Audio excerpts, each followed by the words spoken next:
පින් කරන අයට කරදරෙන්නේ මෙහිමයි. තරාදිය උඩින් අල්ලගෙන එක පැත්තකට බර දැම්මොත් එහෙම අනිත් පැත්ත උඩට යනවා. මේ පැත්ත බර වෙනවා. හැබැයි මේ බර වෙලා තියෙන පැත්තේ බර ටික අයින් වුණොත් මොකද වෙන්නේ? එකපාරම උඩට යනවා. ඒ වගේ පින් කරන මනුස්සයාට උනත් සංසාරයේ කරපු කර්ම විපාක කියන බර ආවොත් එහෙම එයාගේ ජීවිතේට කරදර වැඩි. හැබැයි කරදර ඇවිල්ලා ගෙවිලා ගියාට පස්සේ අර තැටියේ බර ඉවරෙච්ච ගමන් මෙයා ඊතලයක් විද්දා වගේ දෙවියන් අතරට යනවා. අර පින් බලයට. අන්න ඒ නිසයි පින්වතුනි කියන්නේ නිന്ദා පහස එන්න දෙන්න. ඒකෙන් ඒ කර්ම ටික ගෙවෙන්න ආරින්න. අසාධාරණකම් වෙන්න ආරින්න. කර්ම විපාක ටික ගෙවෙන්න ආරින්න. මිනිහගෙන් තිත්ත කුණුහරුපෙන් බැනුම් අහලා දහ දුක් විඳින්න. ඒ කර්ම ටික ගෙවෙන්න ආරින්න. දරුවන්ගෙන් හිත් පෑරෙන දුක් ටික විඳින්න. ඒ කර්ම ටික ගෙවෙන්න ආරින්න.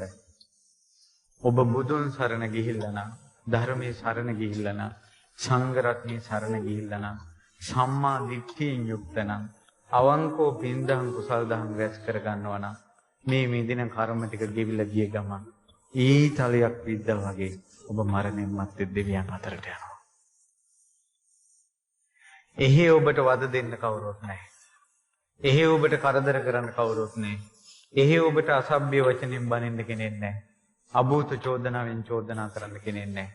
ඔබ කරපු පිනෙන්ම ඔබ බැබලෙනවා. මේ මල් සෑයවල් හදද්දී හිතේ තිබ්බ සතුටට විහිදුන ආලෝකය එදා දෙවියන් අතර විහිදෙනවා. නිල් මානෙල් අරන් මල් පුදපු පින්බලයට ඇඟින් නිල් මානෙල් මල් සුවඳ හමනවා. කට්ටිය එකතු කරගෙන පින් කරපු පින්බලයට දෙව් පිරිස පිරිවරාගෙන ඉන්නවා. බණ අහ සම්මා දිට්ඨිය ගැන කියා පින් කරපු පින්බලයට එදා දෙව් සභාවේ සනන් කුමාර බ්‍රහ්ම රාජයා සබ්දෙවිඳුන් බණ කියනකොට ඒ දෙවියන් අතර ඉඳලා බණ අහන්න පුළුවන්.